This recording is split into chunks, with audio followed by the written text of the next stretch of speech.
When I collapsed at work, clutching my chest, the doctors called my parents. They never came. Instead, my brother tagged me in a photo.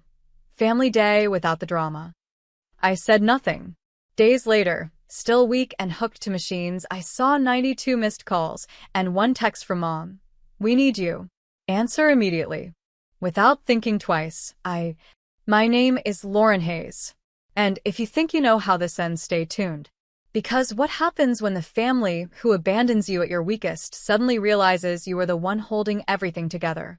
I lay in the hospital bed, the steady beep of the heart monitor mocking the silence in my phone.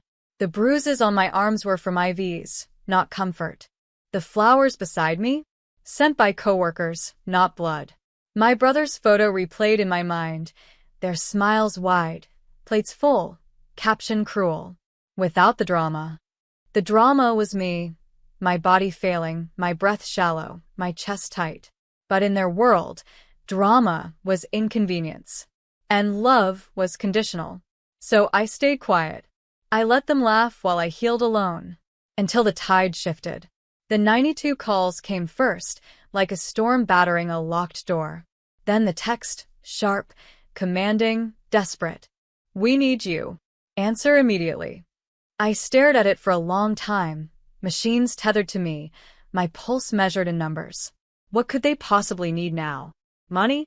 Paperwork? The stability they had mistaken for permanence. I didn't reply. Instead, I leaned back against the pillow and let my silence grow teeth. Because sometimes revenge doesn't come from rage. Sometimes it comes from refusing to rescue the very people who never showed up for you. That night, as rain streaked the hospital window, I whispered to myself, let them feel absence. Let them taste what they served. And while they scrambled, calling, texting, begging, I held my phone still. I knew one thing with absolute clarity. This story wasn't about collapsing anymore. It was about watching them collapse without me.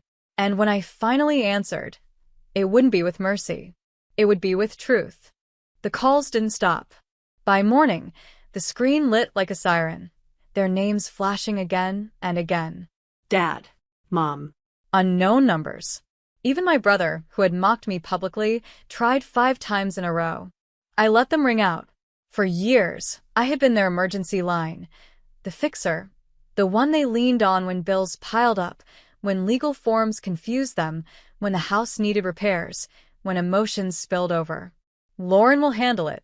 That was the family mantra. And I had handled it. Every time. Quietly. Lovingly. Desperately hoping it meant I mattered. But the night I collapsed, they didn't come. My body broke under the weight of responsibility, and they called it drama. Now, lying in a hospital bed with tape still bruising my arm, I watched them scramble. At 11:42 a.m., a text appeared from Mom. Lauren, your father's pension paperwork is frozen. We need you. This is urgent. Not are you okay? Not how's your heart? Not we're sorry. Urgency only mattered when it was theirs.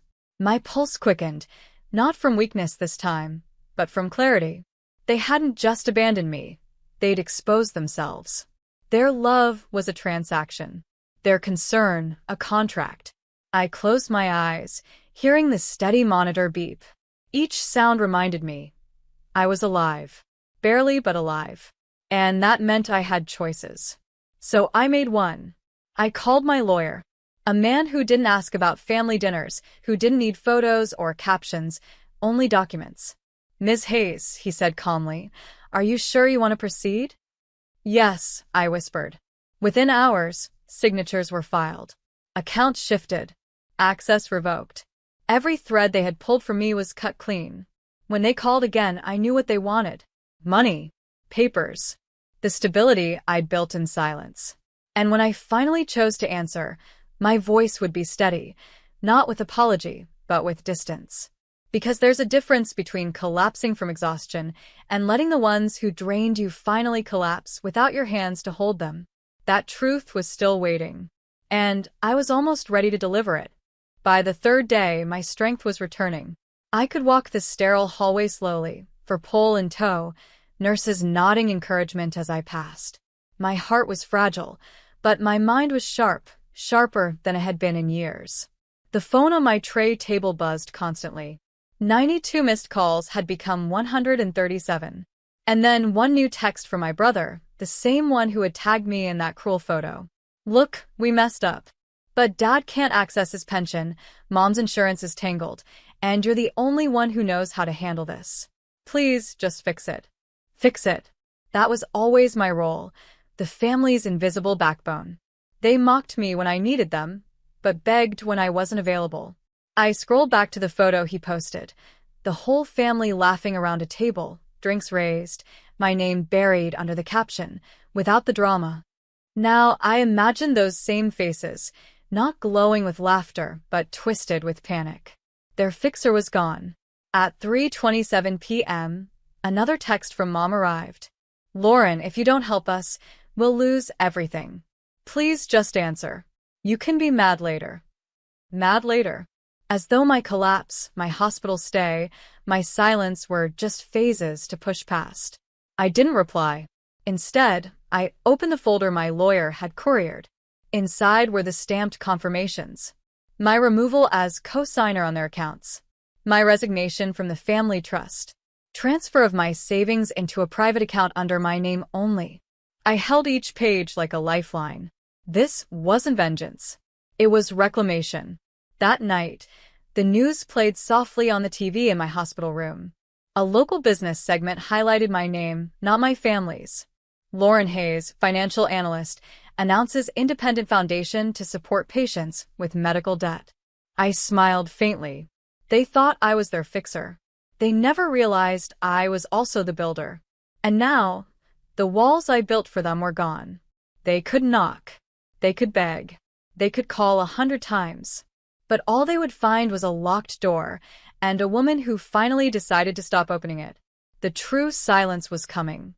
And this time, it would echo louder than their laughter ever did. The silence broke at midnight.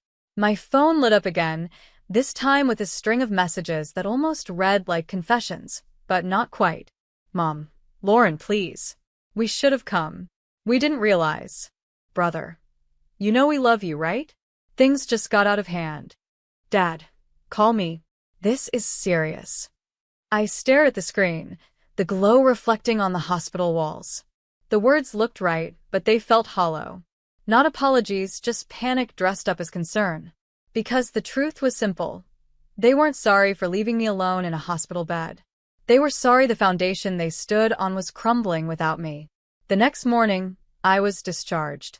The nurse wheeled me to the exit where sunlight spilled across the pavement. I breathed it in, the air, the freedom, the new pulse of life I'd almost lost. Waiting outside wasn't my family. It was a black sedan sent by my lawyer. The driver handed me an envelope before opening the door. Inside were the final documents. Notification of separation from the Hayes Family Trust. Official revocation of power of attorney my parents once held over me. Proof that every account now bore one signature only, mine. For the first time, I wasn't tethered to them. I leaned back in the car, watching the hospital fade behind me. My phone buzzed again. This time a voicemail from Mom, her voice shaking. Lauren, the bank froze the accounts. We can't even cover next month's mortgage. We need you. Please don't do this. But I hadn't done this to them.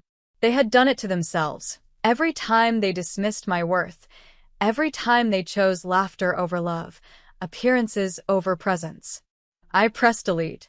Because some messages don't deserve to live in memory. As the car pulled up to my apartment, I stepped out carefully, weaker in body but stronger in resolve.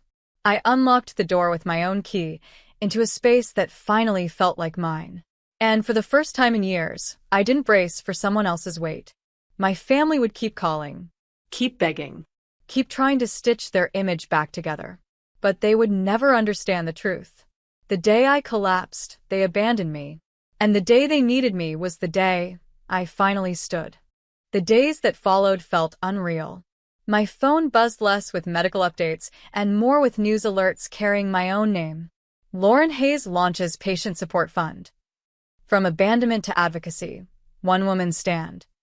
Every interview request, Every email of gratitude from strangers, it was proof that my story was bigger than my family's neglect. But still, the calls came. My brother left a string of messages, voice cracking in ways I'd never heard before. Please, Lauren. You know I didn't mean it. That post was a joke. Just a joke. We need you to fix this mess. You can't just walk away. A joke. That was how he justified mocking me while I lay hooked to machines. My mother's messages shifted from panic to guilt. How could you humiliate us like this? Everyone is talking.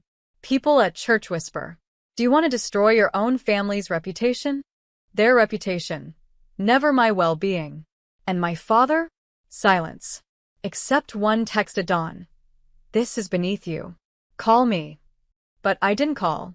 Instead, I sat at my desk in the small apartment I had fought to keep, scrolling through messages from strangers. Cancer patients, heart patients, widows, single parents, each telling me my story made them feel seen. Their words healed me more than blood ever had. At the grocery store, a woman touched my arm gently. You don't know me, but thank you. You gave voice to people like me. And I realized something profound. My family's absence had created a space wide enough for the world to walk into. One night, I opened the group chat again. The last messages stared back like carved stone. We have dinner plans. Don't be dramatic. No worries. I could have left. Deleted. Closed the chapter. Instead, I typed 3 new words. I heard you. Then I muted the chat. Permanently. Because I didn't need their replies anymore. The next morning, the nonprofit sent me the final paperwork, my name listed as founder, sole trustee, sole voice. While my family clawed at locked doors, I was opening new ones for strangers. And I knew, deep in my healing chest, the truest revenge was never silence. It was building something so unshakable, they would have to watch it grow without them. The foundation's first event was small, a hospital auditorium filled with folding chairs and faces that carried the same quiet loneliness I once knew. Patients recovering from surgeries, families of the forgotten, nurses who had stayed when relatives didn't. I stood at the podium, my heart steady now, a faint scar hidden beneath my blouse. I collapsed once, I began, and the people I loved most weren't there. But strangers were. Nurses were. And that taught me something. Sometimes family isn't who shares your blood, it's who shows up. Applause rippled, soft but real. Later, as I shook hands and listened to stories, a volunteer whispered, "Your family must be so proud."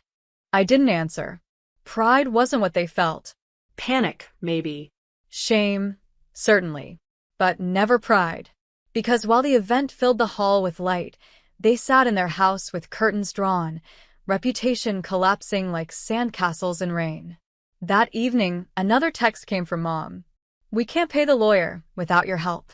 Please, Lauren, don't do this. You're tearing us apart." I laughed softly, not in cruelty, but in disbelief. They were already apart. My absence hadn't fractured them, it had revealed their fractures. At 9 p.m., the local news covered my event. The segment ended with the anchor saying, "Lauren Hayes reminds us all, love is proven in presence." The camera cut to applause, to faces beaming. And in that moment, somewhere across town, my family was watching the same screen. For once, they couldn't change the channel fast enough to escape me. I didn't need to gloat. I didn't need revenge in the way they expected. Because true justice isn't about punishing. It's about living in a light so bright that those who abandoned you are forced to squint. And as I lay in bed that night, the silence of their unanswered calls felt less like absence and more like freedom. Still, one final act remained, a closing scene they would never forget. Not in a hospital, not in a courtroom, but on a stage they valued more than anything else, the annual family reunion. And this time the headline would be mine. The annual family reunion was their crown jewel, the event that polished their image every year. Dozens of relatives gathered under rented tents, catered meals laid across white tablecloths, laughter rehearsed like theater. For years, I had been their silent prop, the one who arranged the chairs, signed the checks, kept the peace. This year, they hadn't invited me. But my name was already on the roster. Lauren Hayes, founder, Patient Support Fund. A cousin on the planning committee had quietly kept me on the program, slipping my name where they couldn't erase it. When I arrived, whispers surged through the crowd. My mother's face drained of color. My brother froze, plastic smile faltering mid-greeting. My father clenched his jaw, fingers tightening around his glass. The host tapped the microphone. And now, a few words from Lauren Hayes. I walked to the front, no fanfare, no theatrics. Just steady footsteps, my heart calm in a way it had never been before. I was supposed to be here last year. I began. But I wasn't, because when I collapsed, the people in this room never showed up. I asked for company in surgery, and the reply was, "Don't be dramatic." Gasps broke, the hum of chatter. Eyes turned to my family's table, where my mother stared at the floor, my brother shifted in his chair, my father's face hardened to stone. But here's what I learned. I continued. Family isn't about photos or perfect dinners. Family is presence. Family is care. And when blood failed me, strangers stepped in. That's why today, I stand not as your fixer, not as your forgotten daughter, but as the founder of something bigger, a fund that ensures no one faces surgery alone again. Applause erupted, raw and uncoached. Relatives I barely knew stood, clapping with tears in their eyes. Cameras from the local press snapped photos. Behind me, the banner of the reunion swayed in the summer wind. For once, my name didn't sit in the shadows of theirs. It stood on its own. I didn't look back at my family's table. I didn't need to, because the sound of applause rising around me was louder than their silence had ever been. And I knew the finale was ready. It would not be rage. It would not be punishment. It would be closure. And they would have no choice but to watch it unfold. The reunion ended the way none of them expected. When the applause faded, I didn't leave in anger. I stayed. I walked among cousins and distant relatives who embraced me, some whispering, "We had no idea. We're proud of you." Others slipped small donations into the fund jar, smiles trembling with sincerity. My family sat at their table, untouched plates before them. For once, no one rushed to join them. No cameras turned their way. The pedestal was gone. Later, as the sun dipped low and lanterns lit the field, the host closed the evening with one final announcement. This year's reunion is dedicated to Lauren Hayes, whose story reminded us all what true family means. Applause again. My name echoed against the tent walls. I glanced once, just once, at my parents and brother. Their faces were a portrait of silence, lips pressed thin, eyes hollow with the realization that the audience they once owned now belonged elsewhere. But I didn't gloat. I didn't point. I simply smiled, thanked the crowd, and walked away, lantern light catching the scar on my chest, proof of survival, not shame. That night, back home, I muted the family group chat for the final time. No goodbye, no dramatic exit. Just stillness. Because my revenge was never about shouting. It was about living in a way that proved their absence could never define me. They left me alone in a hospital bed. The world stood up in their place. And now, everywhere I walked, their neglect had become my platform, their silence my amplifier. I didn't collapse anymore. I stood taller than I ever had. And while they wrestled with whispers, empty invitations, and the weight of their own choices, I had only one word left to write across this chapter.